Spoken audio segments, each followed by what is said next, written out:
নির্বাচন কমিশনের সঙ্গে নির্বাচনের পরিবেশ নিয়ে কোনো আলোচনা হয়েছে কিনা? কারণ নির্বাচনের পরিবেশের কি হয়েছে?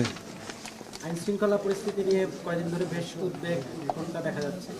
আইন শৃঙ্খলা পরিস্থিতি নিয়ন্ত্রণের দায়িত্ব সরকারের।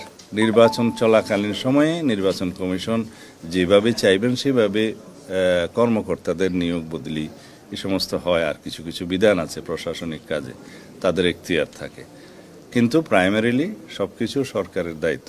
এই ক্ষেত্রে আমরা নির্বাচনের পরিবেশ সুষ্ঠু থাকুক কামনা করি, আশা করি। সরকারকে আমরা আহ্বান জানিয়েছি এবং জনগণও চায় এবার উৎসবমুখর পরিবেশে স্বাধীনভাবে মুক্তভাবে ভোট দিবেন। তো সুতরাং আশা করি আইন শৃঙ্খলা পরিস্থিতির ক্রম উন্নতি হবে। একটা প্রশ্ন, ভারপ্রাপ্ত চেয়ারম্যান 25 তারিখে আসছেন, তার ভোটার হওয়ার ব্যাপারে কোনো আলাপ আলোচনা করেছেন? 25 তারিখ হচ্ছে বৃহস্পতিবার, শুক্রবার হচ্ছে 26 তারিখ, শনিবার 27 তারিখ নির্বাচনকালীন এই সময়ে নির্বাচন কমিশনের অফিস সব খোলা থাকে।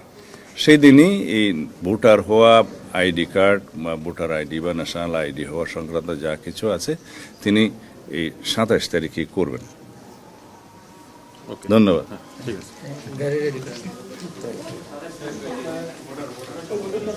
আগামী 27 তারিখ